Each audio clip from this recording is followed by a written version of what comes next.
Hi అండి, welcome to my channel. ఈరోజైతే నేను చేపల పులుసు ఎలా చేసుకోవాలి అన్నది మీకు చేసి చూపిస్తానండి. వీజీ ప్రాసెస్లో చాలా టేస్టీగా, అసలుకి వంట రాని వాళ్ళు కూడాను ఇలా చేసేసేయచ్చండి. టేస్ట్ అయితే సూపర్ వస్తుంది.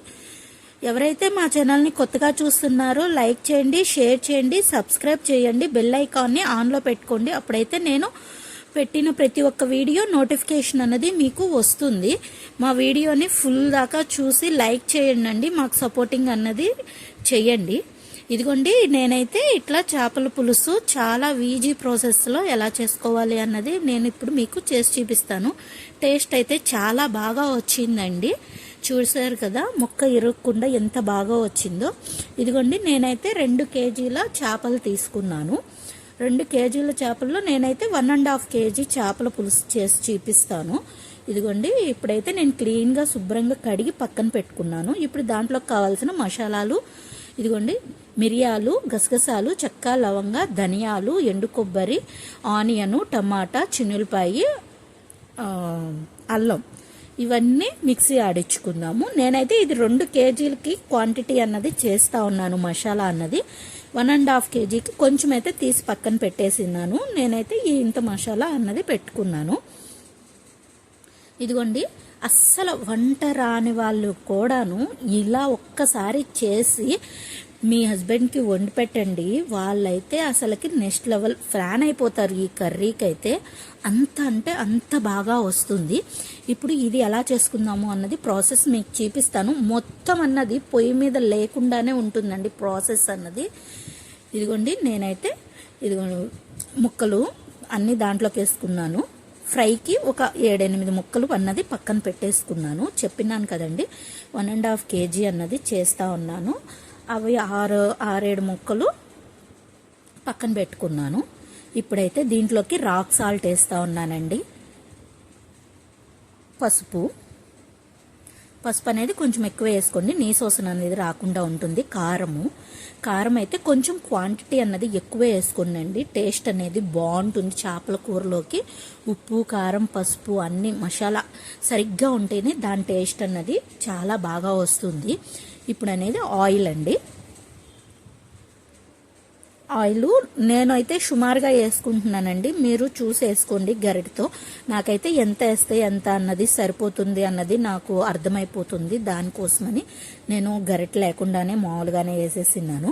దీన్నైతే ముక్కకి ఆ ఉప్పు, కారం, పసుపు అన్ని పట్టేటట్టుగా ఒక 5 నిమిషాలు మ్యాగ్నెట్ లాగా చేసుకోండి. దీంట్లోకి ఇప్పుడు ఆనియను, పచ్చిమిరపకాయలు నిలువు చీలికలతోనే చేసుకోండి. టేస్ట్ అనేది బాగుంటుంది. అది తినేటప్పుడు నోటికి పుల్లగా బాగా తగులుతుంది ఆనియన్, పచ్చిమిరపకాయలు. ఇప్పుడైతే మనం మిక్సీ ఆడించుకున్న మసాలా అన్నది మొత్తం వేసేస్తా ఉన్నాను. నేనైతే చింతపండు నానబెట్టి పులుసు పిండిండేది అది కొంచెం స్కిప్ అయిందండి. ఆ వీడియో అది కూడా తీశాను, మరి అది వీడియో రికార్డింగ్ అవ్వలేదు. దానికోసమని నేను ఇదిగోనండి చింతపండు బాగా నానబెట్టేసి అది పులుసు అదంతా వడకట్టి తీసుకున్నాను. ఇదిగోండి, చింతపండు అంతా దీంట్లోకి వేస్తా ఉన్నాను. చింతపండు అయితే కొంచెం ఎక్కువే పడుతుందండి. 1.5 కేజీకి దగ్గర 150 గ్రామ్స్ అంతా చింతపండు పడుతుంది. నేను టమాటాలు కూడా పేస్ట్ వేసినాను కదండి, టమాటాల పేస్ట్ కూడా అట్లా వేసుకున్నాండి. నేను మిక్సీలోకి టమాటాలు కూడా పేస్ట్ వేసినాను. ఇదిగోనండి, ఇప్పుడైతే నేను పొయ్యి వెలిగించుకొని ఇప్పుడు అది ఆ గిన్నె అనేది పొయ్యి మీద పెట్టేస్తా ఉన్నాను. అసలు ఆ ప్రాసెస్ అంతా అప్పుడే ఉంటుందండి. ఇంకా పొయ్యి మీద పెట్టిన తర్వాత ఏ ప్రాసెస్ ఉండదు, మధ్యలో కలిపుకుంటూ ఉండటమే. ఇదైతే కర్రీ అయితే చాలా బాగుంటుంది. అసలుకి ఎంత వంట రాని వాళ్ళు కూడా ఇలా ఒక్కసారి చేసి చూపియండి. టేస్ట్ అయితే నెక్స్ట్ లెవెల్, సూపర్గా ఉంటుంది. ఇదిగోండి, ఇట్లా మధ్యలో అలా కలిపుకుంటూ ఉండండి. ఇదైతే ఈ కర్రీ వేడిగా కంటే ఆరిన తర్వాత, అంటే ఈ రోజు వండారనుకోండి, పగలు వండితే నైట్కి తినండి, నైట్ వండితే పొద్దున్నేకి తినండి. టేస్ట్ అయితే చాలా బాగుంటుంది. వండంగానే కూడా తినచ్చు, కానీ రోజు పెరిగే కొద్దీ దీని టేస్ట్ అన్నది ఇంకా ఇంక్రీజ్ అవుతుంది. టేస్ట్ అయితే చాలా బాగుంటుంది.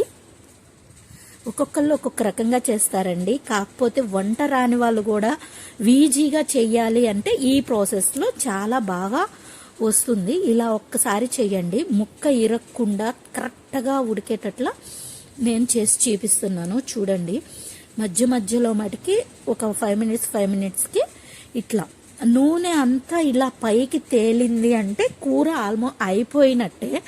ఇప్పుడైతే నేను కొత్తిమీర వేసుకొని గార్నిష్ చేసుకుంటాను. కొత్తిమీర వేసుకుంటున్నాము. పులుసు అంతా ఉడికిన తర్వాత ఇట్లా కొత్తిమీర వేసుకున్నాండి. కొత్తిమీర వేసుకొని ఒక 5 మినిట్స్ అన్నది మళ్ళీ మూత పెట్టి ఆ కొత్తిమీర ఫ్లేవర్ అన్నది కూరకు పట్టేటట్లుగా ఉడికించుకోండి. అంతేనండి. ఈ వీడియో అయితే చాలా ఈజీగా ప్రాసెస్ అన్నది అయిపోతుంది. వండంగానే తినేసేయచ్చు. లేదు అంటే ఇది సాయంకాలానికి అయితే ఇంకా బాగుంటుంది. చూసారండి ముక్క ఎంత ఇడలకుండా అంటే ముక్క ఇరక్కుండా ఎంత బాగా వచ్చిందో. పులుసు క్వాంటిటీ కూడాను నేను మీకు చూపిస్తున్నాను చూడండి. ఇదిగోండి ఈ క్వాంటిటీతో అయితే సరిపోతుంది.